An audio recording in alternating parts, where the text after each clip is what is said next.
एक और महत्वपूर्ण बात जो इस सीरीज में दिखानी रह गई है वो है एडविना माउंटबेटन की जो बेटी है पामेला।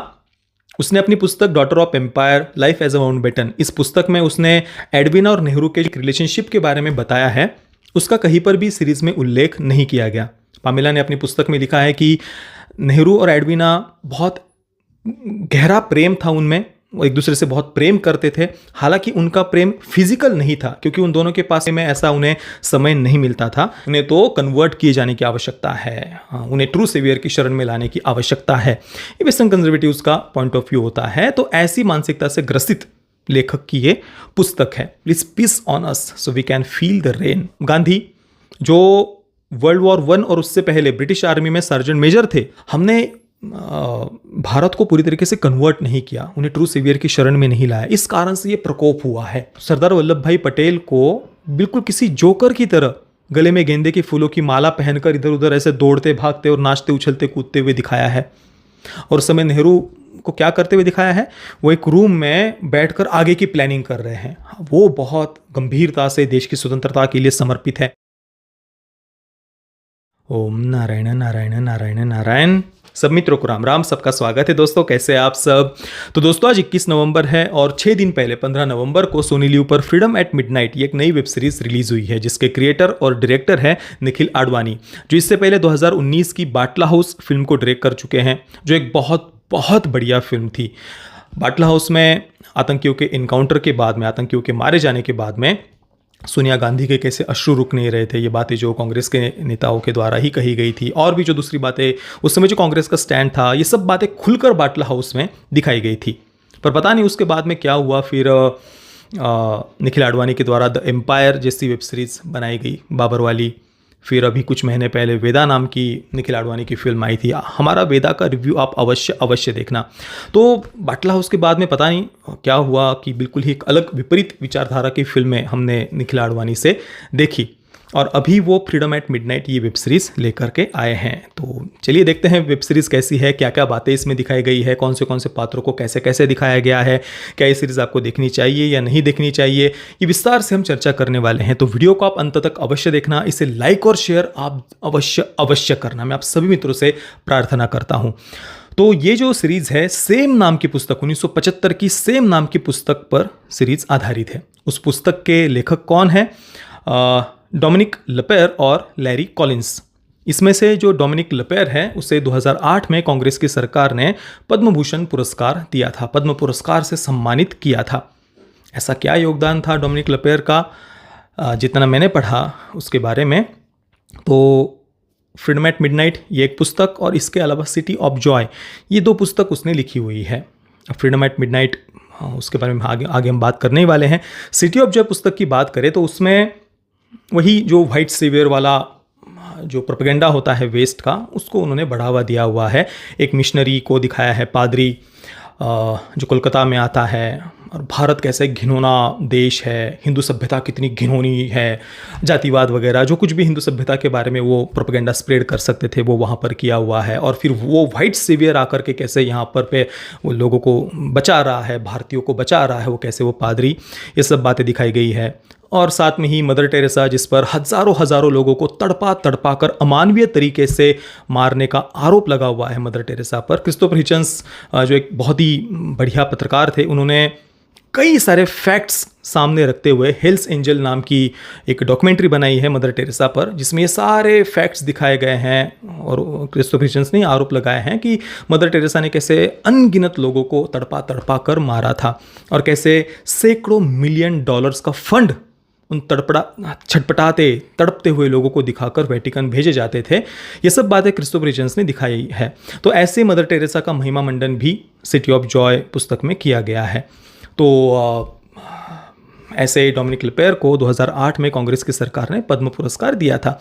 2014 के पहले के पुरस्कार अगर हम देखें तो ऐसे बहुत सारे उदाहरण हमें देखने को मिल जाएंगे कि उस समय कांग्रेस की सरकार ने कैसे कैसे क्या क्या पुरस्कार दिए थे। चलिए, तो इस डोमिनिक लेपेर की ये जो पुस्तक है फ्रीडम एट मिडनाइट, इस पर 2017 में एक फिल्म भी बन चुकी है। वॉइस रॉयस हाउस इस नाम की, जिस फिल्म को हिंदी में पार्टीशन ऑफ इंडिया 1947 नाम से थिएटर में उस समय 2017 में भारत में रिलीज भी किया गया था। उस फिल्म को मैंने तब एक्सपोज भी किया था। हमारे जो पुराने सब्सक्राइबर है वो इसके बारे में जानते होंगे, कई सारे वीडियोज़ में मैंने उस पर चर्चा की हुई है। उस फिल्म को किसने प्रोड्यूस किया था? बीबीसी और ब्रिटिश फिल्म इंस्टीट्यूट, इनके द्वारा उस फिल्म को को प्रोड्यूस किया गया था। सोचिए, उस फिल्म का यूट्यूब पर जो ट्रेलर है उसके नीचे का एक कमेंट मैं आपको पढ़ करके बताता हूँ। How cute were the viceroy of India and his mistress, heart melting. I find their cuteness so adorable that I want the slavery back. Please peace on us so we can feel the rain. कितने cute थे viceroy of India Mountbatten और उनकी पत्नी। उनकी cuteness इतनी प्यारी लगी मुझे, इतनी प्यारी कि मुझे गुलामी के वो दिन वापस चाहिए। प्लीज़ हम पर पेशाब करिए ताकि हम उस वर्षा का अनुभव कर सके। इस प्रकार का कमेंट उन्होंने किया हुआ है। तो जिस डोमिनिक लपेयर की पुस्तक पर ये फिल्म आधारित थी, कौन डोमिनिक लपेयर, उसको भूलना मत, उसे याद रखना। कौन? जो व्हाइट सेवियर कॉम्प्लेक्स से ग्रसित है, जिसे लगता है कि प्राचीन सभ्यताएं तो घिनौनी है, अनसिविलाइज्ड है।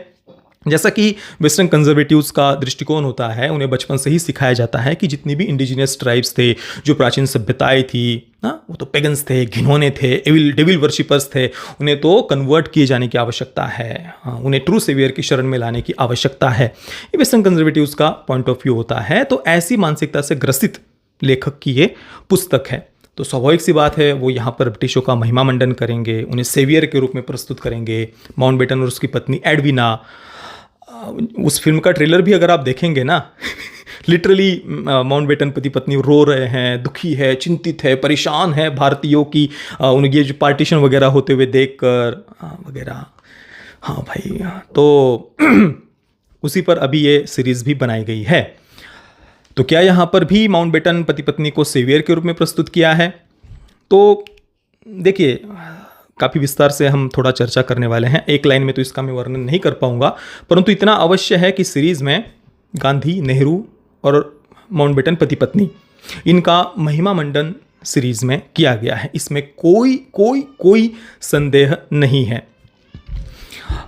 हालांकि फिर भी मैं कहूँगा कि सीरीज़ को, ये जो मैंने बताया वो सुनकर कोई खुशी खुशी देखने के लिए अगर चला जाएगा, विशेषतः कोई कांग्रेसी विचारधारा का, कोई सेक्युलर वोक लिबरल विचारधारा का व्यक्ति इस सीरीज़ को देखने के लिए चला जाएगा, तो उसके साथ बहुत बड़ा प्रैंक होने वाला है, इतना तो अवश्य है।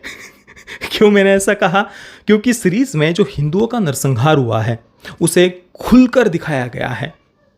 देखिए, स्वतंत्रता के बाद में एक नैरेटिव बनाया गया, जो डायरेक्ट एक्शन डे था, जो हिंदुओं का नरसंहार हुआ था, उसे कभी भी हिंदुओं के नरसंहार के रूप में प्रस्तुत नहीं किया गया।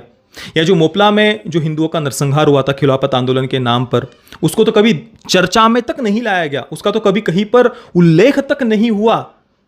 जिस मोपला में जो हिंदुओं का नरसंहार हुआ था, गांधी ने जिस पर जो समर्थन किया था एक प्रकार से, जिस पर doctor Baba Saheb Ambedkar, Annie Besant, इन्होंने खुलकर गांधी की आलोचना की थी, पर उस मोपला में हिंदुओं के हुए नरसंहार का आज तक कहीं पर उल्लेख नहीं हुआ। अभी हाल ही में स्वतंत्रवीर सावरकर जो फिल्म आई थी, उसको अगर हम छोड़ दें तो बाकी कहीं पर मुझे याद नहीं है कि उसका उल्लेख कहीं पर थोड़ा सा भी किया गया हो।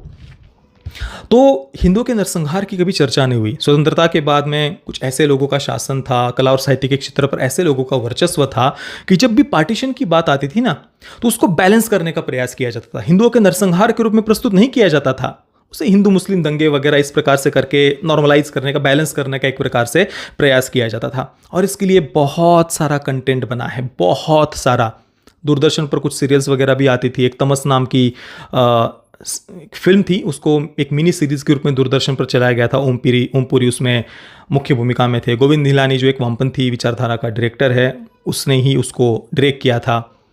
तो क्या था तमस में, आप बस जस्ट जाकर विकिपीडिया पर उसके बारे में पढ़ेंगे भी, उसकी कहानी वगैरह भी पढ़ेंगे तो पता चल जाएगा कि किस प्रकार से क्या क्या बातें दिखाई गई है कि भाई समाज के उच्च वर्ग के हिंदू वो किस प्रकार से ये दंगे भड़काने का प्रयास कर रहे हैं, उनके द्वारा ही शुरुआत इसकी की जाती है और फिर जो दंगे भड़कते हैं इस प्रकार से। कभी हो सके तो मैं उसका अलग से रिव्यू करूँगा, अभी मैं वहाँ पर जाना नहीं चाहूँगा। पर कहने का तात्पर्य यह है कि स्वतंत्रता के बाद में जितनी भी इस प्रकार से पार्टीशन के विषय पर आधारित जो कंटेंट बना है, फिल्में वगैरह, सीरियल वगैरह जो बनी है, वहाँ पर उनको या तो बैलेंस करने का प्रयास किया गया या फिर हिंदुओं को ही उसकी शुरुआत करते हुए दिखाया गया। इसमें केवल एक एक्सेप्शन हमें देखने को मिलता है, वो है गदर फिल्म। उसमें ये बताया गया है कि इसकी शुरुआत कहाँ से हुई, और लिटरली पहली गदर फिल्म में पहले पार्ट में ये डायलॉग भी है कि जिन्होंने ये आग लगाई है लपटें तो उन तक भी पहुंचेगी। ये पहले गदर में ये डायलॉग भी है। बाकी तो जितना भी पार्टीशन पर कंटेंट बना है ना, या तो उनमें बैलेंस किया गया है या फिर हिंदुओं को ही इस शुरुआत करते हुए या उनको ही हिंसक वगैरह बताया गया है। परंतु ये जो सीरीज है फ्रीडम एट मिडनाइट, यहाँ पर हिंदुओं का जो नरसंहार हुआ है डायरेक्ट एक्शन डे के समय नोआखली में, उसके बाद में रावलपिंडी में, टारगेट करके जो हिंदुओं को मारा गया, उन्हें ज़बरदस्ती कन्वर्ट किया गया, हिंदू बहन बेटियों के साथ में जो बलात्कार हुए, ये खुलकर सीरीज में दिखाया गया है। इसको संवादों के माध्यम से वर्णन भी इसका किया गया है। ऐसे ही नहीं कि ऊपर ऊपर से बस विजुअल्स के माध्यम से दिखा दिया, नहीं, इसके बारे में अलग से संवाद भी उन्होंने डाले हैं कि कैसे हिंदुओं के साथ में ये अन्याय हुआ, उनका नरसंहार हुआ, उनके ज़बरदस्ती धर्मांतरण किए गए, हिंदू बहन बेटियों के साथ में कैसे बलात्कार हुए, उनके घर कैसे चलाए गए, ये लिटरली पूरा वर्णन इसका किया गया है। मुस्लिम लीग को कैसे देश भर से समर्थन वगैरह मिला, इसका भी वर्णन सीरीज में किया गया है। तो मैंने कहा ना कि एक प्रकार से कांग्रेसियों के साथ में, या जो ब्रेन वॉश्ड है ना, झूठा कंटेंट देख देख करके या झूठा साहित्य पढ़ करके, उनके एक साथ एक प्रकार से प्रैंक हो जाएगा अगर वो इस सीरीज़ को देखने के लिए जाते हैं। तो ये एक तो मैं इस सीरीज़ को प्लस पॉइंट दूंगा, जो उन्होंने हिंदुओं का नरसंहार यहाँ पे जो है तथ्य वैसा का वैसा दिखाया है। हालांकि बहुत टोन डाउन करके उन्होंने दिखाया है। उस समय वह हुआ हिंदुओं का नरसंहार इससे कई ज़्यादा भयावह था, कई गुना ज़्यादा भयावह। और मुझे विश्वास है कि विवेक अग्निहोत्री जी की जो the Delhi files Bengal chapter जो पहली फिल्म आने वाली है, उस फिल्म का पहला पार्ट, उसमें खिलाफत आंदोलन के नाम पर हुआ, मोपला में जो हिंदुओं का नरसंहार हुआ, वो डायरेक्ट एक्शन डे वगैरह, इन सब बातों को खुलकर दिखाया जाएगा, ऐसा मुझे तो कम से कम विश्वास है। पर इस सीरीज़ ने भी काफ़ी हद तक, भले ही टोन डाउन करके ही सही, पर हिंदुओं के नरसंहार को दिखाया है। इसके अलावा एक और कारण है प्रैंक होने का कांग्रेसियों के साथ में, या तथाकथित सेक्युलरों के साथ में प्रैंक होने का एक और कारण ये है कि जो गांधी और नेहरू इनका जो महिमा मंडन किया है ना, वो देखिए, कभी कभी आपका कोई तो मित्र ऐसा अवश्य होगा जो बहुत, उसको ऐसा कुछ बातें बढ़ा चढ़ा कर बोलने की आदत होती है, खुद के बारे में या खुद के परिवार के बारे में या अपने किसी विषय के बारे में वो बहुत बढ़ा चढ़ा कर ऐसा कुछ बातें बताता है कि यार मेरे पिताजी ना तो ऐसे थे, यार मेरे दादाजी ना तो ऐसे थे, उन्होंने तो ये कर दिया था, वो कर दिया था, यार मैंने तो ऐसा कर दिया था, वैसा कर दिया था। ऐसा इतना बढ़ा चढ़ा कर वो कुछ बातें बताता है, इतना बढ़ा चढ़ा कर कुछ वो बातें बताता है कि उसकी किसी भी बात पर हमारा विश्वास ही नहीं होता। फिर वो बेचारा कोई इक्का दुक्का बात अच्छी भी बता रहा हो, सच भी बता रहा हो ना खुद के बारे में या खुद के दादाजी या परिवार के बारे में, उस पर भी हमारा विश्वास नहीं होता। तो ये सीरीज लिटरली वैसे ही है। यहाँ पर इतना महिमा मंडन किया गया है गांधी नेहरू का, इतना महिमा मंडन किया गया है कि शायद जो कुछ इक्का दुक्का अच्छी बातें उन्होंने की भी होंगी, दिखाई भी होंगी इसमें, उस पर भी आपका विश्वास नहीं होगा। इस हद तक का एग्जेजरेशन अतिशयोक्ति महिमा मंडन में हमें यहाँ पर देखने को मिलती है। तो ज़बरदस्ती के एग्जेजरेशन के कारण, ज़बरदस्ती की अतिशयोक्ति के कारण वो जो महिमा मंडन किया हुआ है ना, वो पूरी तरीके से झूठ लगता है। और दूसरा, हिंदुओं का जो नरसंहार दिखाया गया है ना, हाँ, ये दो बातें मुझे इस सीरीज़ की पसंद आई। बाकी बहुत सारी बातें ये सीरीज़ मिस कर जाती है दिखाना, जैसे कि दो अलग अलग समय में सीरीज चलती है। एक तो पार्टीशन के समय में सीरीज चल रही है, और दूसरा बीच बीच में हर एपिसोड की शुरुआत में फ्लैशबैक्स भी कुछ दिखाए गए हैं। 1920 के समय के, 1930 के समय के, 1936 के समय के कुछ ऐसे फ्लैशबैक्स भी उन्होंने दिखाए हैं। उन फ्लैशबैक्स के माध्यम से बहुत सारी बातें वो दिखाना भूल गए हैं या नहीं दिखाई है जो दिखाना चाहिए थी। जैसे कि गांधी जो वर्ल्ड वॉर 1 और उससे पहले ब्रिटिश आर्मी में सर्जेंट मेजर थे, उन्होंने ब्रिटिश आर्मी के लिए हिंदुओं को कैसे ज्वाइन होना चाहिए ब्रिटिश आर्मी में, इसके लिए कई प्रवृत्त किया था कई सारे भारतीयों को। तो सर्जेंट मेजर मोहनदास करमचंद गांधी, उनके उस फ्लैशबैक के बारे में भी उसमें दिखाया जा सकता था। इसके बारे में आप चाहिए तो ये आर्टिकल आप पढ़ना, बहुत सारी बातें इस पर पता नहीं क्यों चर्चा कभी नहीं होती। वर्ल्ड वॉर 1 से पहले गांधी ब्रिटिश आर्मी को कैसे, ब्रिटिश एम्पायर को कैसे अनकंडीशनल सपोर्ट गांधी के द्वारा किया गया था। फिर उसके बाद में 1920 के आसपास जब वो भारत आते हैं, 20 से पहले, तो फिर अचानक से वो साउथ अफ्रीका के ट्रेन वाली कैसे वो घटना वायरल हो जाती है या करवाई जाती है। फिर जो इंडिपेंडेंस मूवमेंट है उसको कैसे गांधी लीड करने लगते हैं। बहुत सारी बातें हैं स्वतंत्रता संग्राम के बारे में जो आज तक उस दृष्टिकोण से स्वतंत्रता संग्राम को किसी ने नहीं दिखाया है। हालांकि स्वतंत्रवीर सावरकर फिल्म ने काफ़ी हद तक वो प्रयास किया है। आशा करते हैं कि आगे कुछ ऐसे गट वाले फिल्म मेकर्स आएंगे, हिम्मत दिखाएंगे कि सही मायने में वो इतिहास को सही तरीके से प्रस्तुत कर पाए। जैसे कि आप देखिए, ब्रिटिशों ने कांग्रेस की स्थापना क्यों की थी? 1885 में की थी ना। 1857 में जो स्वतंत्रता संग्राम हुआ था उससे ब्रिटिश एम्पायर हिल गया था, परेशान हो गए थे कि भाई ये कैसे हो गया। इसके बारे में बहुत सारी चर्चाएं वगैरह भी होती थी इंग्लैंड में कि इसके पीछे का कारण क्या हो सकता है। तो कई लोग ये कहते थे, मानते थे, वहाँ के कई सारे बड़े बड़े विचारक वगैरह इंग्लैंड के, कि भाई हमने भारत को पूरी तरीके से कन्वर्ट नहीं किया, उन्हें ट्रू सेवियर की शरण में नहीं लाया, इस कारण से ये प्रकोप हुआ है। इस प्रकार की मान्यताएं थी उस समय। तो हमें और ज़्यादा प्रॉपर तरीके से इनको कन्वर्ट करने के लिए प्रयास आगे जारी रखने होंगे। और ये जो सशस्त्र क्रांति है ना, इसको डाइवर्ट करने के लिए ब्रिटिशों ने कांग्रेस की स्थापना की थी। ऐसा मेरा कम से कम इतिहास की तरफ देखने का दृष्टिकोण है। हर किसी का अपना अपना अलग दृष्टिकोण हो सकता है, परंतु ब्रिटिशों ने जो कांग्रेस की स्थापना की थी उसके पीछे का मेरे अनुसार तो उद्देश्य यही था कि सशस्त्र क्रांति से लोगों को डाइवर्ट किया जा सके और ब्रिटिशों के द्वारा स्थापन की गई जो कांग्रेस है उसके लीडर्स इस स्वतंत्रता संग्राम को लीड करें, ताकि सशस्त्र क्रांति के साथ लोग ना जुड़कर उनको दूसरी तरीके से डाइवर्ट करने में आसानी हो सके। ये मेरा तो कम से कम देखने का दृष्टिकोण है। और फिर आप देखिए, गांधी जो पहले वर्ल्ड वॉर 1 और उससे पहले ब्रिटिश आर्मी में सार्जेंट मेजर थे, उसके बाद में उनका भारत में आना, फिर साउथ अफ्रीका के ट्रेन की घटना वो वायरल होती है या करवाई जाती है, जो भी है। फिर स्वतंत्रता संग्राम को गांधी ही उसके बाद में लीड करते हैं। अचानक से अहिंसा के माध्यम से स्वतंत्रता संग्राम लड़ने की बातें सामने आना, उस तरफ लोगों को डाइवर्ट किया जाना, ये मेरे अनुसार ब्रिटिशों का ही एक उद्देश्य था, ऐसा मुझे तो कम से कम लगता है। और बाद में अगर हम पार्टीशन के समय की बात करें, जिस पर ये पूरी पुस्तक या सीरीज आधारित है, उस समय भी ऑब्वियसली ब्रिटिश एम्पायर ब्रिटिश यही चाहते थे कि वो जब भारत छोड़ करके जाए तो ऐसे लोगों के हाथ में शासन हो, सत्ता हो, जो उनके नैरेटिव को ही आगे बढ़ाए। उन्होंने खड़ी की हुई जो शिक्षा व्यवस्था है उसको ही वो कंटिन्यू रखे। उन्होंने जो झूठा इतिहास लिखा है या लिखवाया है वही आगे कंटिन्यू हो। उन्होंने हिंदू सभ्यता के बारे में जो झूठी अनर्गल बातें फैलाई है यहाँ पर हिंदुओं को कन्वर्ट करने के लिए, डायरेक्टली या इनडायरेक्टली, वो बातें आगे भी कंटिन्यू हो। और भी बहुत सारी बातें हैं, बहुत सारी इसके पहलू हैं। तो ऑब्वियसली वो यही चाहते थे कि ऐसे लोगों के हाथ में ही शासन सत्ता रहे जो अपनी भारत की कल्चरल आइडेंटिटी पर गर्व करते हो या उस कल्चरल आइडेंटिटी की पुनर्स्थापना करना चाहते हो, ऐसे लोग सत्ता से दूर रहें। यही ऑब्वियसली ब्रिटिश चाहते थे, इसमें तो किसी को कोई संदेह नहीं होना चाहिए। आप देख लीजिए 1943 में नेताजी ने स्वतंत्र भारत की स्वतंत्रता की घोषणा भी कर दी थी और उनकी सरकार का अपना पासपोर्ट, अपना स्टैंप, अपनी करेंसी वो भी उन्होंने जारी कर दिया था। पर देखिए उसके कुछ ही समय के बाद में विमान दुर्घटना की न्यूज़ स्प्रेड करा दी जाती है। और इस सीरीज़ में तो नेवल म्यूटिनी का तो उल्लेख है, पर नेताजी का या आज़ाद सेना का कहीं पर भी उल्लेख नहीं, सावरकर जी का कहीं पर उल्लेख नहीं, जो हमारे क्रांतिकारी थे उनका कहीं पर इसमें उल्लेख नहीं किया गया।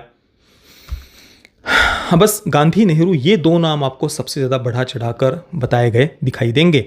और स्वतंत्रता के बाद में भी इन्हीं दो नामों को स्वतंत्रता का पूरा श्रेय देने का प्रयास सिस्टमैटिक वे में हुआ, चाहे वो पाठ्यपुस्तकों के माध्यम से हो, कला के माध्यम से हो, साहित्य के क्षेत्र के माध्यम से हो, फिल्मों के माध्यम से हो।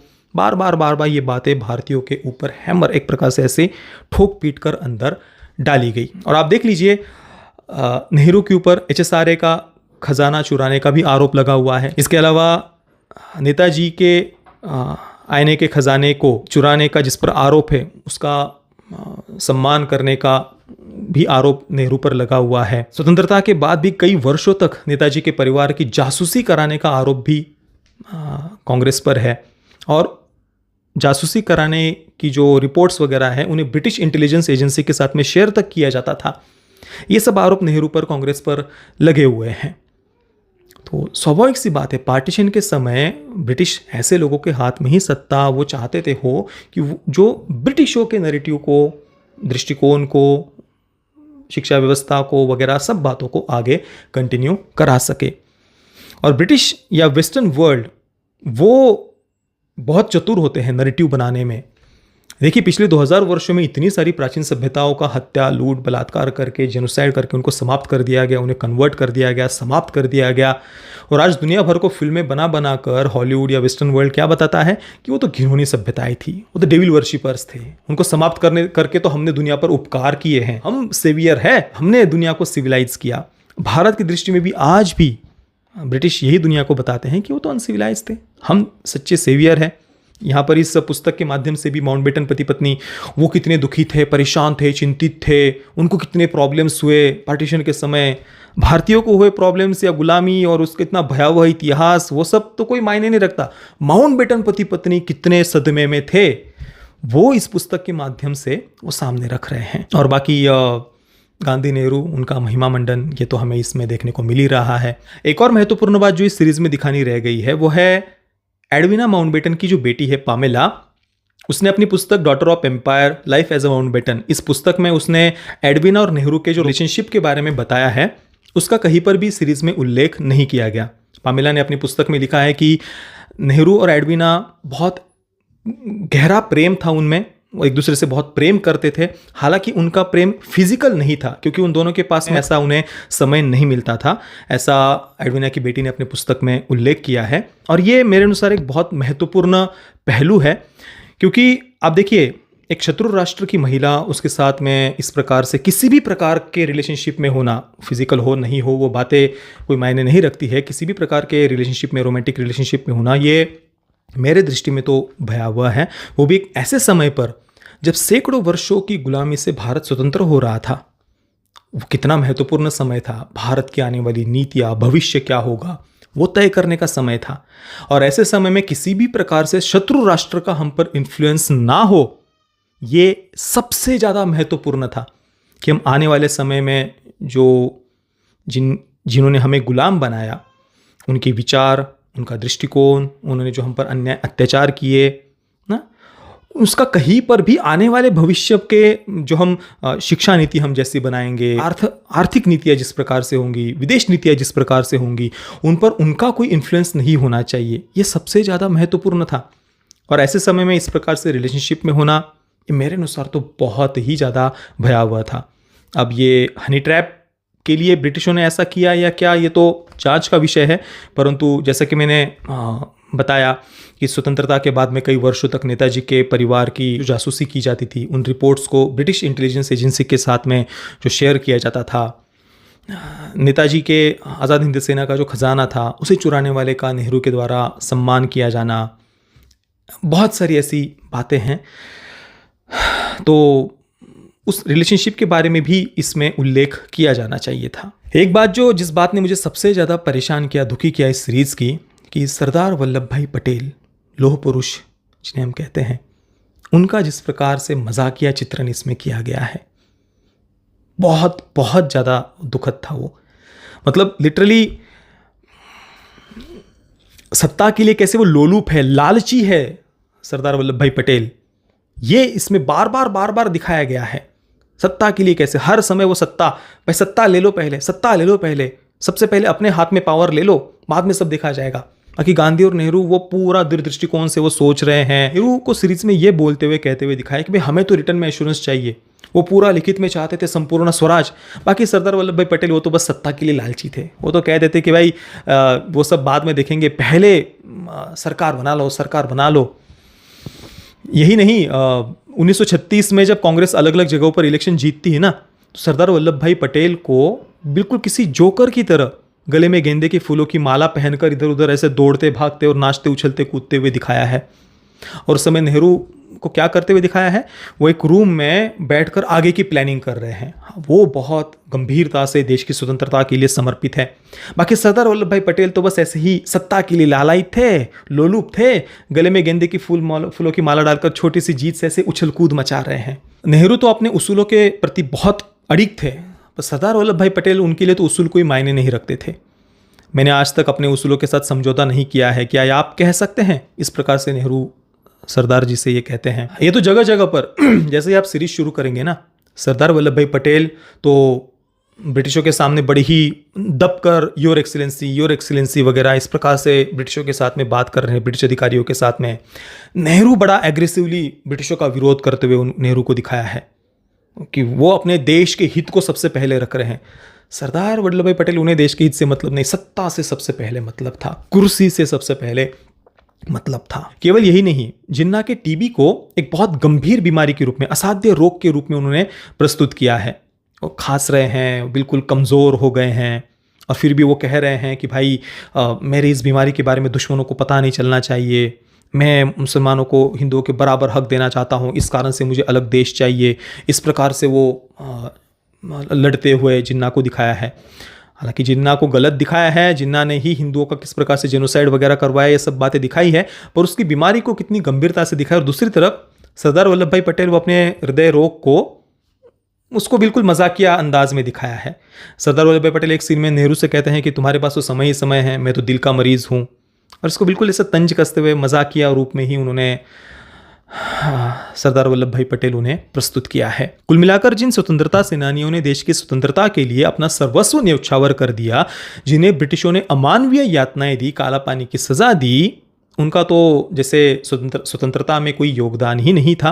परंतु जो ब्रिटिशों के साथ में टेबल पर रूम में बैठकर ड्रिंक वगैरह करते हुए पार्टीशन के बारे में सब कुछ डिस्कशन वगैरह कर रहे थे, उनकी पीड़ा ज़्यादा बड़ी थी। हाँ, उनका वो मेंटल ट्रॉमा ज़्यादा भयानक था। बाकी जिन्हें काला पानी की सज़ा दी, जिनके परिवारों को अमानवीय यातनाएं दी, वो सब कोई बड़ी बातें नहीं हैं।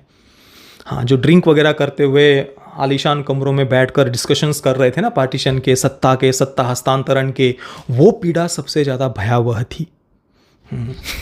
ऐसा चित्र इस सीरीज के माध्यम से, या ये पुस्तक जिन्होंने लिखी है उसके माध्यम से बनाने का प्रयास किया है कि जिन्हें सर्व सुख सुविधाओं से संपन्न कमरों में रखा जाता था जेल में बंद करने के नाम पर, और जहां पर वो लेटर्स टू डॉटर लिखते थे, कथित रूप से भारत की खोज करते थे, हाँ, उनकी पीड़ा ज़्यादा बड़ी थी। काला पानी की सज़ा में जो थे, उनकी पीड़ा क्या थी, वो तो नहीं। उनको आज भी हम माफीवीर कह करके उनके बलिदान का, उनकी त्याग का, उनकी तपस्या का मजाक उड़ाएंगे। चलिए, ये सब बातें तो लोग आज समझ रहे हैं, परंतु एक बात इस सीरीज के माध्यम से जो बढ़िया हुई वो है हिंदुओं के नरसंहार को इसके माध्यम से दिखाया गया है। और दूसरा, जो महिमा मंडन करते हुए जो एग्जेजरेशन किया हुआ है ना, जो अतिशयोक्ति की हुई है ना, उसके माध्यम से